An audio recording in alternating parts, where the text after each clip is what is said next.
नमस्कार। कैसे हैं आप दोस्तों। पट्टा उत्तर प्रदेश में जब होता है तो उसकी क्या वैधानिक प्रक्रिया है और कब पट्टा निरस्त कर दिया जाता है या कब पट्टा निरस्त हो जाता है और कब पट्टा फ्री होल्ड हो जाता है, ये बहुत महत्वपूर्ण विषय है। हमारे एक सम्मानित सब्सक्राइबर हैं प्रेत कथा हिंदी, उन्होंने एक सवाल किया था, अपना लिंक एक वो भेजा था, मैसेज एक भेजा था, एक कमेंट किया था, उसमें उन्होंने लिखा था कि तहसीलदार, डीएम, एसडीएम मनमाने तरीके से आर्डर पास कर रहे हैं और धारा 132 से प्रभावित भूमि पर वर्ष 1955 के समय से आवंटित पट्टा क्या निरस्त हो सकता है या नहीं निरस्त होगा, इस संबंध में जानकारी चाहिए थी। साथियों, ये वीडियो थोड़ा बड़ा जरूर हो जाएगा लेकिन बहुत महत्वपूर्ण है। पट्टे से संबंधित लगभग मैं आपको सारी डील्स बताता हूं। वर्तमान समय में उत्तर प्रदेश राजस्व संहिता 2006 प्रभाव में है। 2016 में ये प्रभाव में आई है और इससे पहले उत्तर प्रदेश जमींदारी विनाश एवं भूमि व्यवस्था अधिनियम चल रहा था और एक और अधिनियम है भू राजस्व अधिनियम। 3 अधिनियम से अपने उत्तर प्रदेश की जो लैंड है वो गवर्न हो रही है। वैसे जो चकबंदी अधिनियम भी है और भी हैं, सीलिंग एक्ट है और बहुत सारे एक्ट हैं, लेकिन मुख्यतः इन्हीं 3 एक्ट से गवर्न हो रहा है उत्तर प्रदेश का लैंड रेवेन्यू। अब साथियों देखते हैं पट्टे की व्यवस्था क्या है। पट्टे का अर्थ होता है कि जो लैंड सरकार की है, ग्राम सभा में है। अब ग्राम सभा और सरकार का सबसे पहले डिटेल देख लेते हैं दोस्तों। ग्राम सभा और सरकार का डिटेल यह है कि लैंड सरकार की होती है, उसको उसके जो मालिकान हैं सरकार की ओर से जिलाधिकारी, उप जिलाधिकारी, तहसीलदार और लेखपाल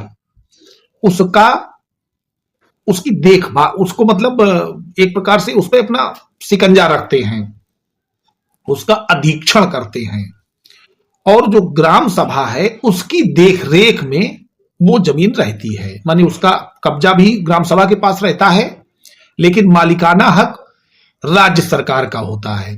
अब डिटेल में आते हैं, क्योंकि जो ग्राम सभा है उसके प्रबंध में वो जमीन होती है और ग्राम सभा के जब प्रबंध में ऐसी कोई लैंड होती है जो सरकारी भूमि कही जाती है, जैसे ऊसर है, बंजर है, नाली है, चक्रोड है और आपका खलियान है, कब्रस्तान है, तालाब है, नवीन परती है और चरागाह है और बहुत सारी खेल के मैदान हैं, खाद के गड्ढे हैं, माने जिन पर कृषि नहीं हो रही है, जो किसी व्यक्ति के नाम नहीं है, उसके अलावा आबादी है, बाकी सारी लैंड सरकार की होती है। अब लैंड तो सरकार की है, उसकी देखरेख और प्रशासन गांव सभा करती है। अब उस गांव सभा को कुछ अधिकार हैं, कुछ अधिकार उन राजस्व अधिकारियों को हैं। तो गांव सभा को क्या अधिकार है? गांव सभा को वो लैंड किराए पर देने का प्रस्ताव करने का अधिकार है।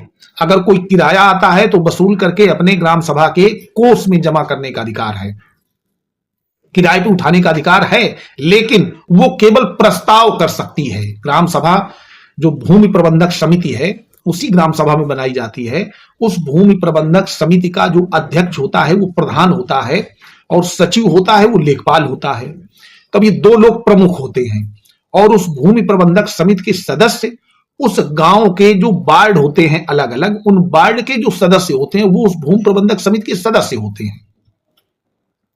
तो जब भी कभी ग्राम सभा ये प्रस्ताव करती है कि उक्त भूमि किराए पर उठा दी जाए, माने लोगों को दे दी जाए और उससे उनसे किराया लिया जाए, तो उसके लिए सबसे पहले एक प्रस्ताव पास होता है और ऐसा प्रस्ताव होने के पहले सार्वजनिक इश्तहार जारी किया जाता है, सार्वजनिक सूचना जारी की जाती है। तो दोस्तों, जब भी कभी पट्टे होते हैं और पट्टे होने का जो प्रस्ताव है ये क्यों किया गया, पहले इसकी बात को समझ लीजिए। क्योंकि जमीन का मामला है, प्रधान अगर चाहेगा तो अपने घर परिवार के, अपने मिलने जुलने वालों के या कुछ लोगों से उत्कोच लेकर वो जमीन उनको दे देगा, बाकी लोगों को जानकारी नहीं होगी।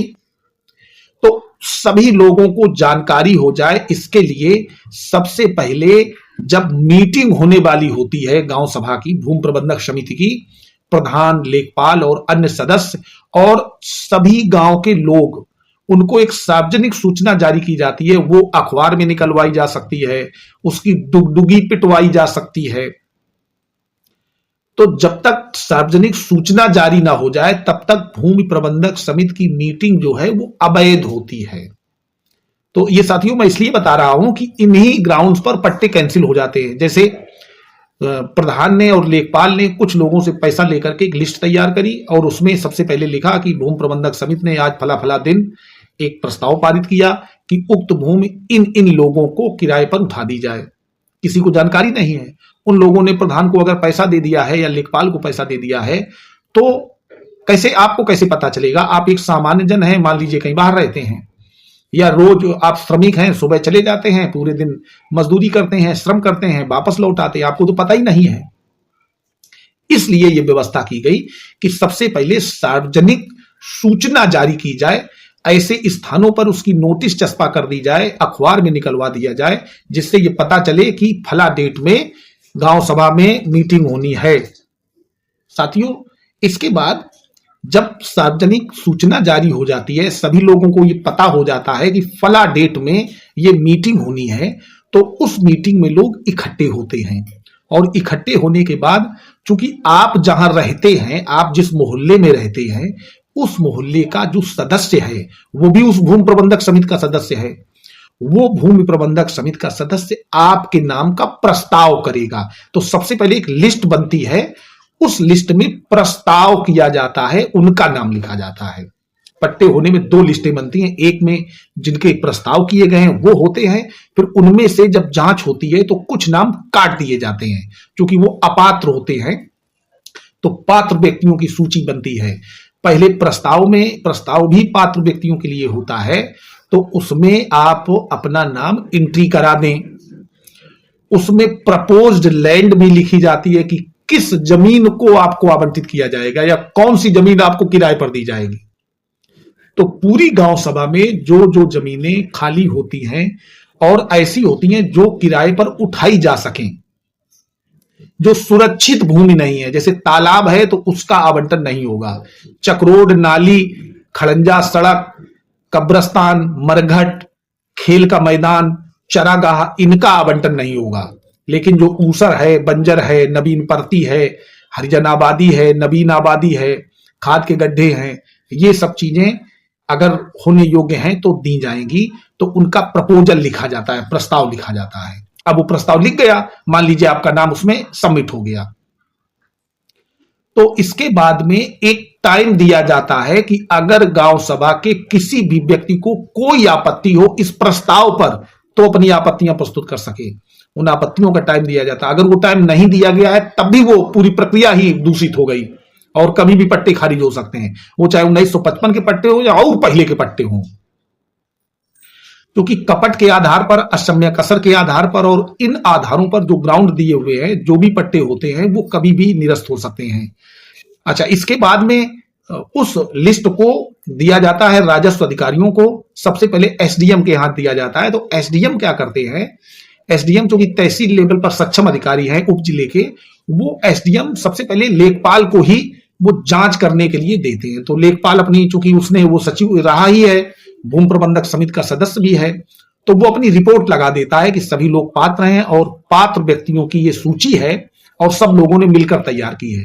फिर उस सूची में नायब तहसीलदार कानूनगो की रिपोर्ट मंगाई जाती है। कानूनगो क्या करते हैं, उसमें से एक दो नाम, जैसे गांव में गए पता किया तो कोई व्यक्ति पात्र नहीं है। पात्र व्यक्ति कौन होता है और वो सूची जो बनती है उसमें भी कुछ विशेषताएं होती हैं। आपके गांव में जो अनुसूचित जाति और अनुसूचित जनजाति के लोग हैं उनका एक प्रतिशत है, उस प्रतिशत में उनको तो पहले ही सबमिट किया जाता है। अगर वो नहीं है तो वो सूची अपूर्ण है, अधूरी है। इसके बाद जो श्रमिक हैं, जो ऐसे श्रमिक हैं, शिल्पी हैं, जिनको ग्राम शिल्पी बोलते हैं, कारीगर जिनको बोलते हैं, जैसे कोई बढ़ई है, कोई ऐसा कोई लोहार है, कोई ऐसा काम करने वाला व्यक्ति है और वो भूमिहीन है, तो उसका नाम सबमिट किया जाता है। जब वो सब सबमिट हो जाते हैं, कोई ऐसी युद्ध विधवा है, कोई ऐसा सैनिक था जो सशस्त्र सेनाओं में था, उसकी मृत्यु हो गई तो उसकी जो विडो है उसका नाम भी उसमें आएगा, रखा जाता है। तो ये इस लिस्ट में जो कानून गो हैं वो एक दो लोगों को अपात्र लिख देते हैं। कैसे लिखते हैं? वो जांच करते हैं, पता चला किसी के पास ट्रैक्टर है, उसका मकान भी बढ़िया बना है और खेती भी काफी है उसके नाम, तो जांच में पाया कि ये व्यक्ति सक्षम है या इस योग्य नहीं है। फिर इसके बाद में नायब तहसीलदार उसकी जांच करते हैं, वो एक दो नामों को काट देते हैं। फिर तहसीलदार जांच करते हैं, तहसीलदार जांच करने के बाद में, क्योंकि तहसीलदार काफी बड़ा अधिकारी होता है, राजस्व अधिकारी होता है, तो तहसीलदार की जांच के बाद फिर वो लिस्ट फाइनल एसडीएम के सामने जाती है और एसडीएम ने अगर अनुमोदित कर दी तो वही पट्टे फाइनल हो जाते हैं। तो जिन लोगों का नाम काट दिया जाता है उनको नाम को छोड़ करके बाकी के लोगों का नाम राजस्व अभिलेखों में माने खतौनी में दर्ज कर दिया जाता है। और ऐसी जो लैंड होती है वो असंक्रमणीय भूमिदर होते हैं, संक्रमणीय भूमिदर नहीं होते हैं, असंक्रमणीय भूमिदर होते हैं, माने उनको वो जगह पट्टा की गई है, आने वाले 10 वर्षों तक उनको उस लैंड को विक्रय करने का कोई राइट नहीं होता है। दोस्तों है क्या रियलिटी क्या चल रही है? किसी शेड्यूल्ड कास्ट के पर्सन को जमीन पहले बेनामा हुई, पट्टा हुई, और पट्टे के बाद फिर उससे गांव के कुछ मजबूत लोगों ने परचेज कर ली, आज पट्टा हुई कल परचेज कर ली, तो कुल मिला के घूम फिर के गांव सभा की जमीन किसी सक्षम व्यक्ति के पास पहुंच गई। इसीलिए उन पात्र व्यक्तियों को वो लैंड दी जाती है ताकि वो इसमें खेती करें और खेती करके अपना जीवन यापन करें। तो 10 वर्षों का ये एक लियन लगाया गया है, काज लगाया गया है कि 10 वर्ष तक आप इस जमीन को बेच नहीं सकते। अब उन 10 वर्षों के पहले 4 वर्षों तक कोई भी ऐसा क्षुब्ध व्यक्ति जो उस पट्टों से क्षुब्ध हुआ हो, अब क्षुब्ध कौन होता है? जैसे मान लीजिए किसी लैंड पर आप पहले से काबिज हैं और उसी जगह पर प्रपोजल कर दिया गांव सभा ने कि इस जगह पर पट्टा कर दिया जाए, किसी तीसरे आदमी को पट्टा कर दिया, तो क्षुब्ध कौन होगा?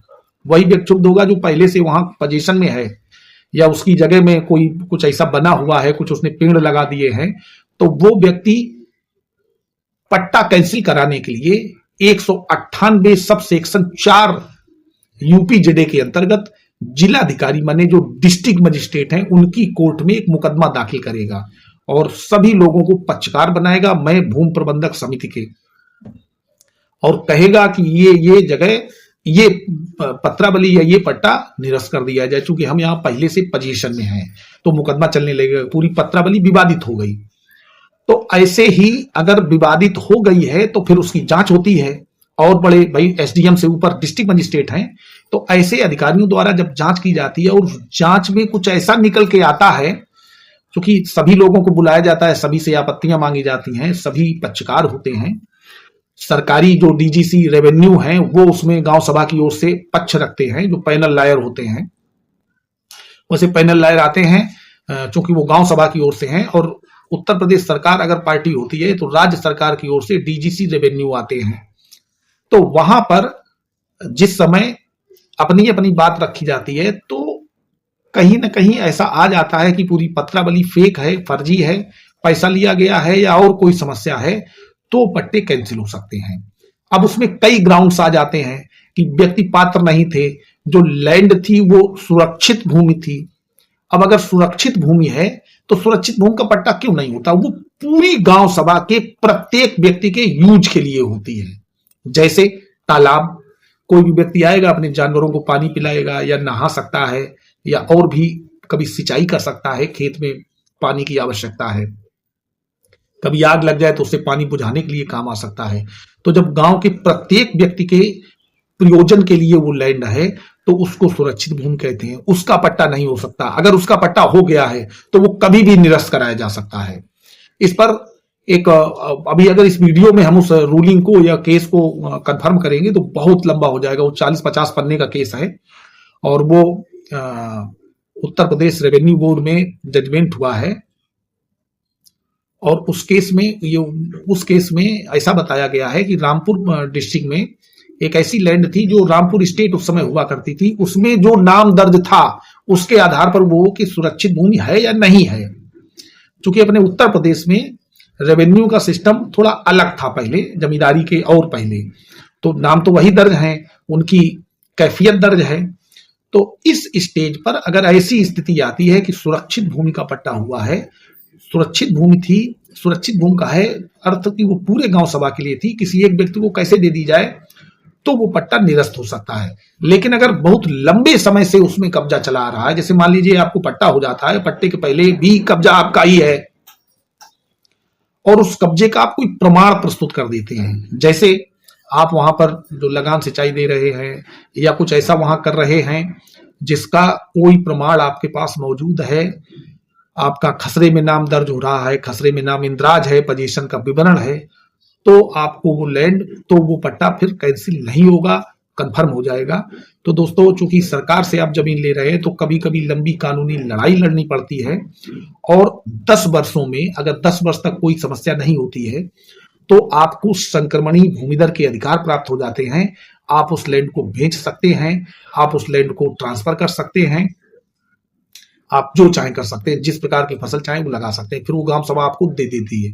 और किराए पर देने का मतलब होता है उसमें जो लगान जमा होता है वही उसका किराया है, वार्षिक लगान जिसको कहते हैं। खतौनी में ही नीचे मेंशन होता है 10 रुपए, 5 रुपए, 2 रुपए, 1 रुपए, इसी कीमत पर आपको वो जमीन दी जाती है। दोस्तों, वीडियो विश्लेषण अच्छा लगा हो तो वीडियो को लाइक कर दें, अपने दोस्तों को अधिक से अधिक शेयर करें, और अगर चैनल पर नए हैं तो चैनल को सब्सक्राइब कर लें, और अगर आप हमारा उत्साहवर्धन करना चाहते हैं तो हमारे चैनल के मेंबर बने और अधिक से अधिक अपने दोस्तों को भी मेंबर बनाएं। धन्यवाद।